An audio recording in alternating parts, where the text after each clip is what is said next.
Morning students, आज हम lesson number 2 का कंटिन्यू करेंगे एनवायरमेंटल पॉल्यूशन। ठीक है, इसके अंदर हम क्या पढ़ेंगे आज? तो इसके अंदर लास्ट टाइम हमने क्या पढ़ा था वो एक बार रिवाइज कर लेंगे, उसके बाद फिर आगे बढ़ेंगे। ठीक है, तो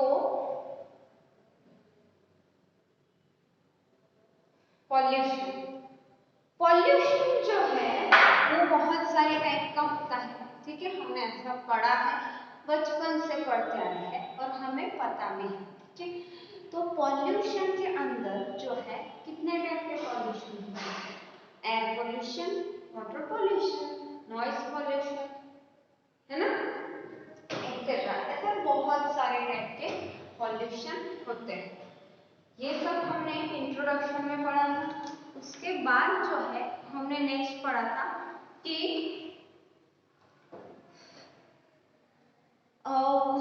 वाटर पॉल्यूशन में क्या होता है वो हमने पढ़ा।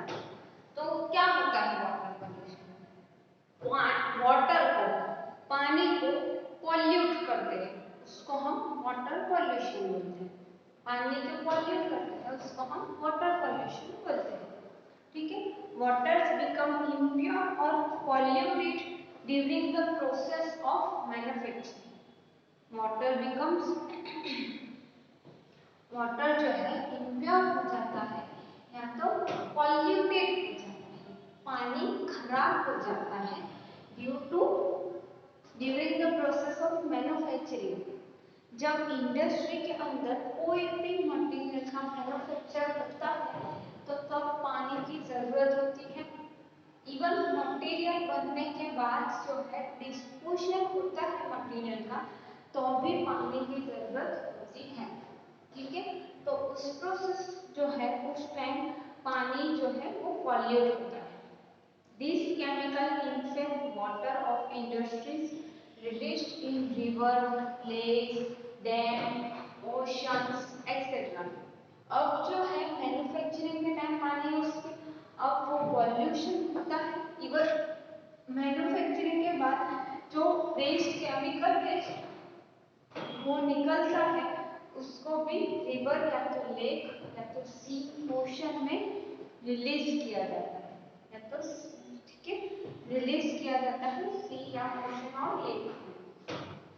और जो है वही पानी रिवर का कुछ लोग यूज करते हैं उनके ड्रिंकिंग पर्पस के लिए, उनकी डेली एक्टिविटीज के लिए, washing clothes and all.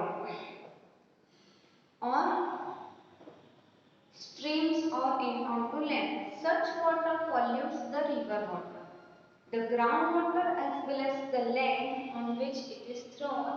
Both are polluted due to that water. जहाँ पे वो polluted water फेंकते हैं लैंड पे, वो लैंड भी पॉल्यूट होता है और पानी जो ग्राउंड वाटर लैंड पे फेंकेंगे, मैंने बताया लैंड पे डालेंगे तो ऊपर का लैंड है वो भी पॉल्यूट, और नीचे जाएगा तो नीचे जो ग्राउंड वाटर हमने रखा है जो उसको भी वो पॉल्यूट कर देगा। समझ में? उसको भी वो पॉल्यूट कर देगा। ठीक है, और इस तरीके से जो है पॉल्यूट हो जाएगा लैंड भी और जो है ग्राउंड वाटर भी, रिवर भी, लेक भी, ओशन भी, तो सबका पॉल्यूशन होगा यहाँ। ठीक है, फिर हमने क्या पढ़ा था और जो है इसके अलावा रिवर, लेक जो है उनका पॉल्यूशन होगा। तो रिवर और लेक, ओशन में जो एक्वेटिक लाइफ होती है, रिवर और लेक में जो एक्वेटिक लाइफ होती है वो भी डिस्ट्रॉय हो जाएगी। Aquatic life means aquatic animals, instead for example fish जो पानी में रहते हैं, वो पानी केमिकल डालेंगे तो पानी खराब हो जाएगा, और वही पानी में फिश रहती है वो भी पानी अंदर जाता है उसकी बॉडी में, तो वो केमिकल उसकी बॉडी में जाएगा और इन्फेक्ट करेगा वो, और अगर बहुत हैवी हो केमिकल तो वो पानी जो है उसकी वजह से फिश मर जाएगी। Is it clear? ये हमने लास्ट लेक्चर में पढ़ा था। और इसके प्रिवेंशन के लिए गवर्नमेंट को पॉलिसीज बनानी चाहिए। ऐसा हमने देखा था कि प्रिवेंशन किस तरीके से हम कर सकते हैं। ठीक है। और गटर में से भी जो पानी, इंडस्ट्री में से जो पानी रिलीज किया जाता है, वो पानी को प्यूरिफाइड करके रिलीज करना चाहिए ओशन लेवल में। वो पानी को प्यूरिफाई करके रिलीज करना चाहिए। ठीक है, समझ में आया? बाकी ये वाटर पॉल्यूशन हमने इतना पढ़ा था। आज जो है हम एयर पॉल्यूशन पढ़ेंगे। Air pollution is a major concern of world. Air pollution जो है वो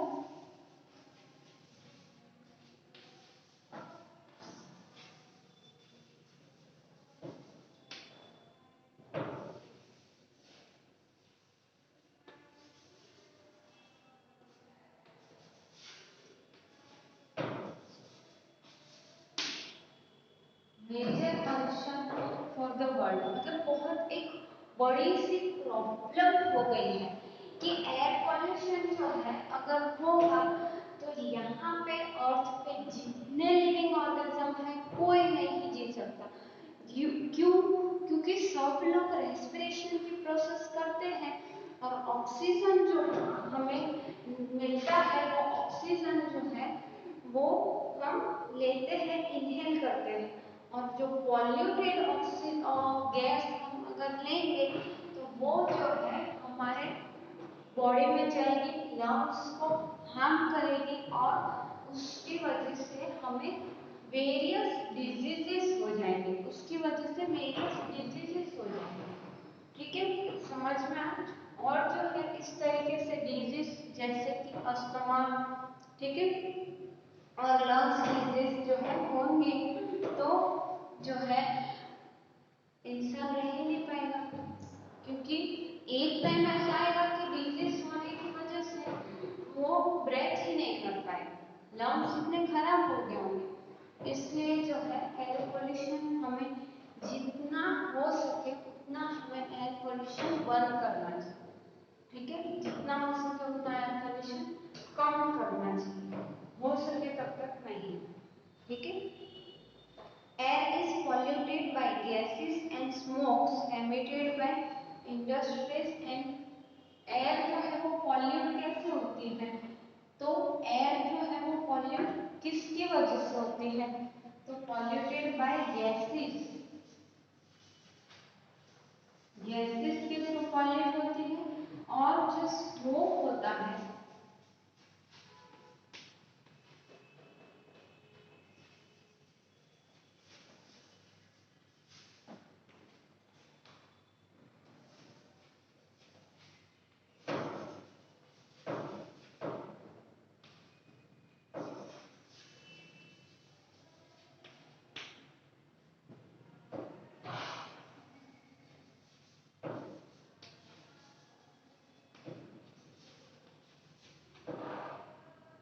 गैसेस और स्मोक जो एमिटेड होता है इंडस्ट्रीज और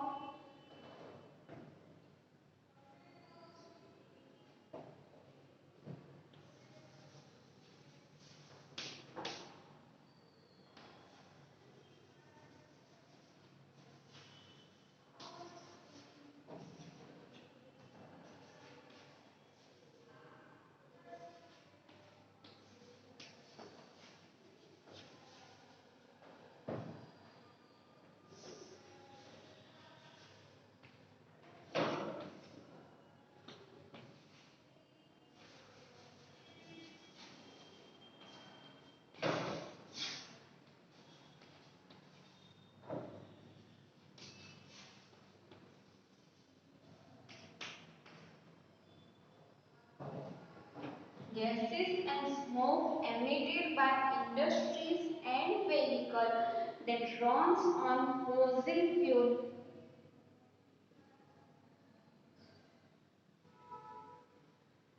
like petrol and diesel। vehicles के अंदर जो फ्यूल होता है वो फॉसिल फ्यूल है। जो फॉसिल फ्यूल मतलब क्या? तो पेट्रोल और डीजल, पेट्रोल डीजल को हम फॉसिल फ्यूल बोलते हैं। समझ में आया? ठीक है, अब जो है ये पॉइंट कंटिन्यू है। That release smoke and harmful gases.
Gases and smoke emitted by industry and vehicles। ठीक है, ये जो है ये पूरा पॉइंट है यहाँ तक। पहले इतना एक्सप्लेन करते हो, फिर अगेन ये है आगे भी। Gases and smoke emitted by industry and vehicle, जो भी गैस और स्मोक एमिट किया गया है, एमिट होता है मतलब निकलता है इंडस्ट्रीज और स्मोक में से। ठीक है, जो भी गैस जो है रिलीज किया जाता है इंडस्ट्रीज और व्हीकल्स में से, that runs on fossil fuel. Vehicle जो है उसकी बात की है, व्हीकल फॉसिल फ्यूल पे चलता है। Fossil fuel like petrol, diesel. Fossil fuel मतलब कौन से, तो petrol, diesel etcetera that release, petrol और डीजल जो रिलीज करते हैं। व्हीकल चलता है, सिंपल बात करो, व्हीकल जब चलता है तो उसमें से स्मोक रिलीज होता है, धुआं निकलता है। जो धुआं उसमें से निकलता है उसमें से हानिकारक हार्मफुल गैसेस रिलीज होती है। हानिकारक गैसेस रिलीज होती है, हानिकारक वायु। ठीक है, releases smoke and harmful gases, धुआं निकलता है और गैस, तो लाइक जैसे कि कार्बन। ठीक है, तो carbon dioxide, carbon monoxide, hydrocarbon. Hydrocarbon जो है हार्मफुल गैस है। नाइट्रस ऑक्साइड, ये भी बहुत हार्मफुल गैस है। फिर है कार्बन मोनोऑक्साइड, ये भी बहुत हार्मफुल गैस है। फिर sulphur dioxide, benzopyrene and carbon dioxide etcetera, ये सारी जो है हार्मफुल गैसेस है, जो व्हीकल्स में से पेट्रोल डीजल में हम डालते हैं तो रिलीज होती है, जो हमारी हेल्थ के लिए बहुत हानिकारक है। ठीक है, जो हमारी हेल्थ के लिए बहुत हानिकारक है। These harmful gases have been mixing with air continuously. और ये जितने भी यहाँ से लेकर तो वहाँ तक गैसेस है वो क्या होता है, मिक्स होती रहती है एयर के साथ कंटिन्यूसली। ठीक है, मिक्स होती है एयर के साथ continuously, so that proportion in the air has increased. इसलिए एयर के अंदर जो है इनका प्रपोर्शन जो है वो इंक्रीज हो जाता है। कंटिन्यूस जब कोई चीज उसमें मिक्स होती रहेगी तो इसका प्रपोर्शन बढ़ जाता है। ठीक है, समझ में आया, इम्पोर्टेंट है, नोट डाउन कर लेना अपने बुक में आप।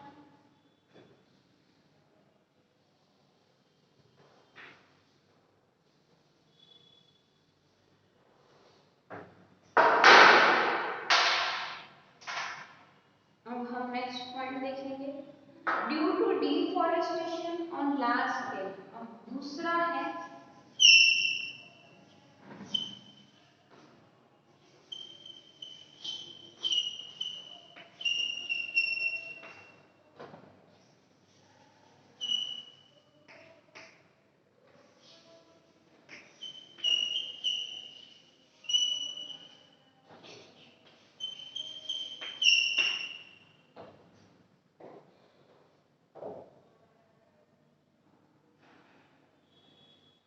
due to deforestation on large scale and also due to depletion of forest cover and also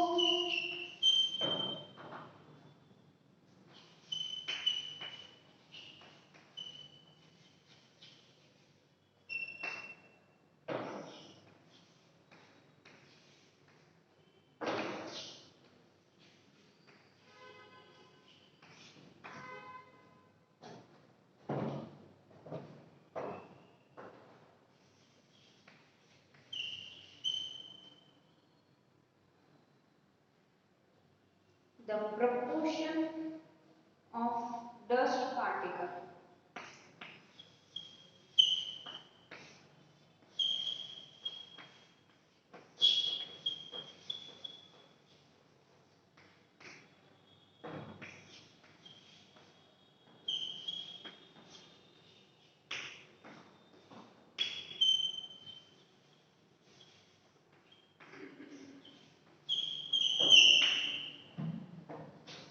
The proportion of dust particle and CO2 floating in air has increased.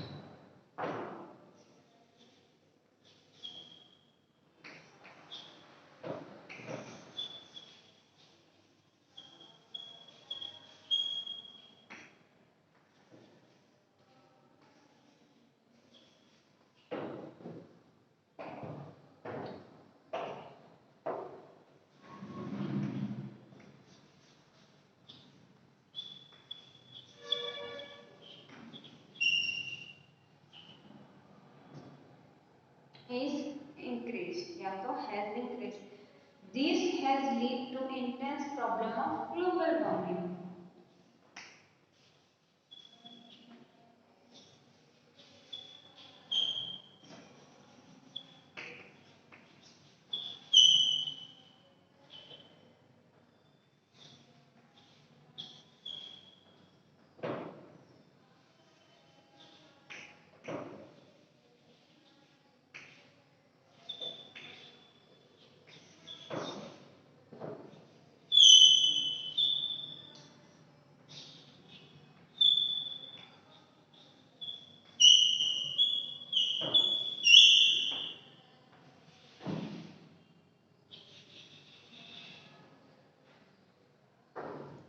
अब जो है यहाँ पे बहुत इम्पोर्टेंट है ये, आप ध्यान देना।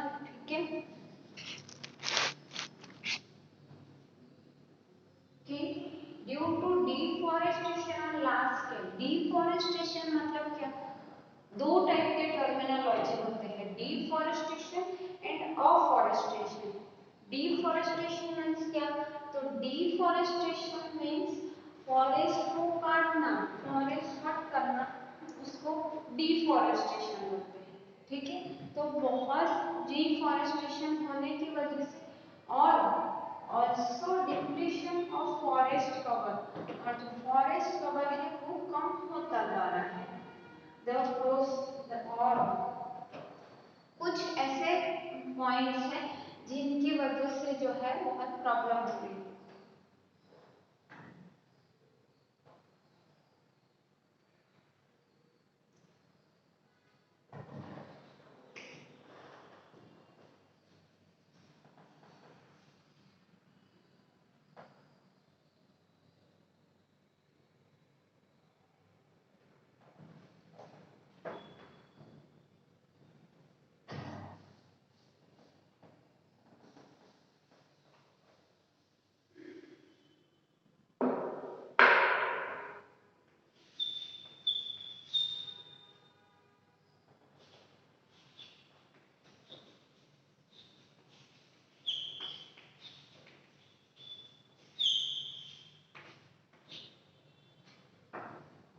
Due to deforestation on large scale, also depletion of forest cover, the proportion of dust particles and CO2 floating in air has increased, and this has led intense problem of global warming.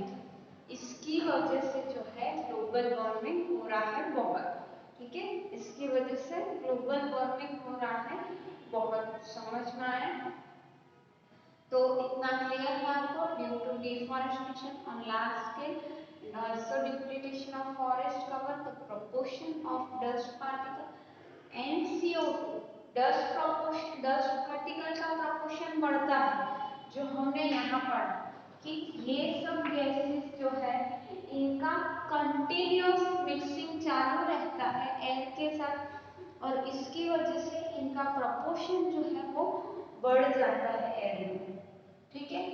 और वही यहाँ पे same दिया है, थोड़ा twist किया है कि डिफॉरेस्टेशन ऑन लार्ज स्केल हो रहा है, बहुत पेड़ काट रहे हैं, डिप्लीटेशन ऑफ फॉरेस्ट कवर, इसलिए कम होता जा रहा है फॉरेस्ट का एरिया।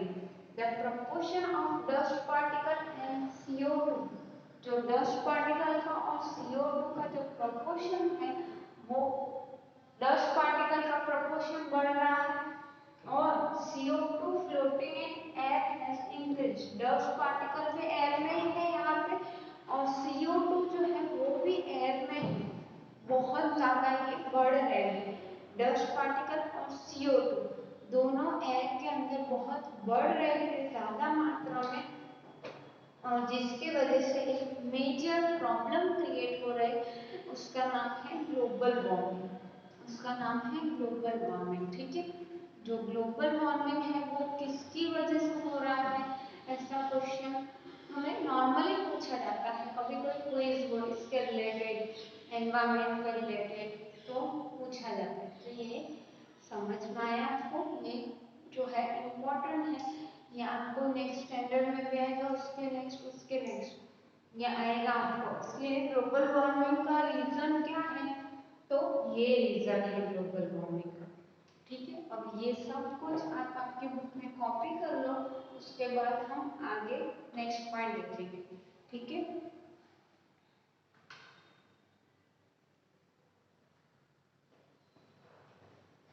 सब पूरा इम्पोर्टेंट है आपके लिए।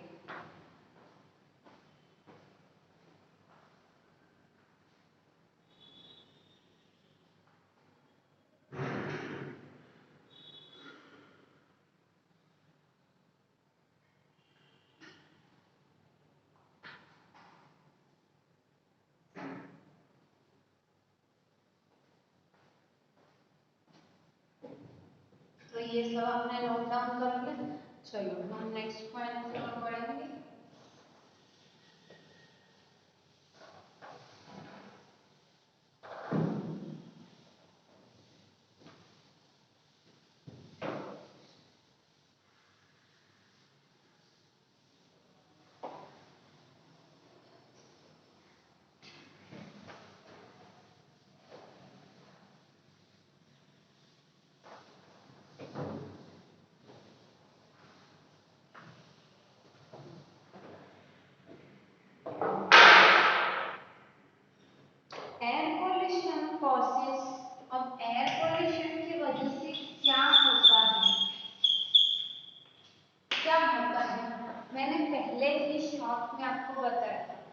causes disease of throat, lungs.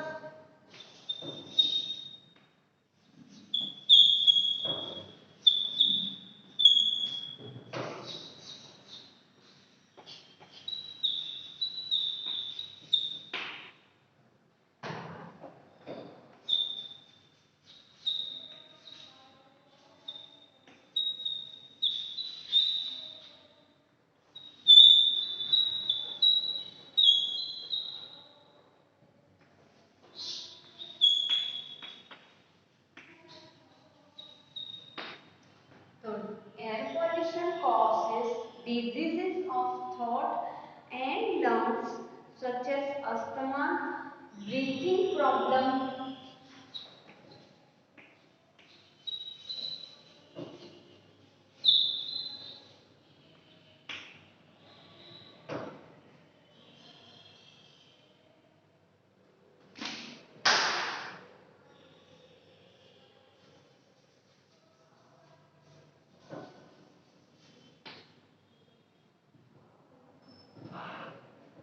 Lungs infection,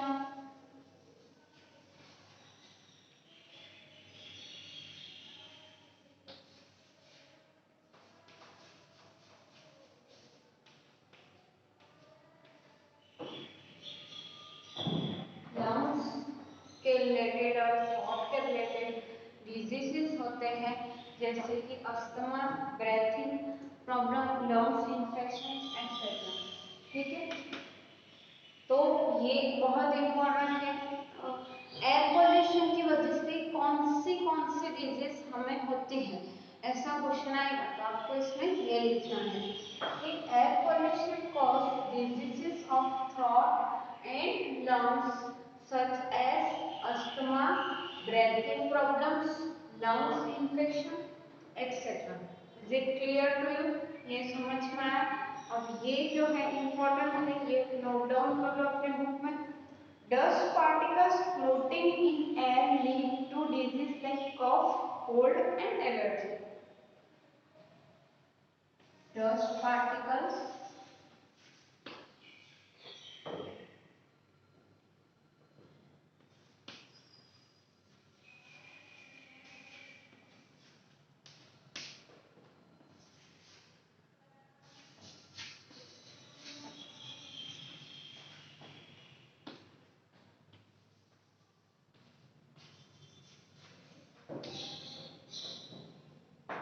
dust particles floating in air lead to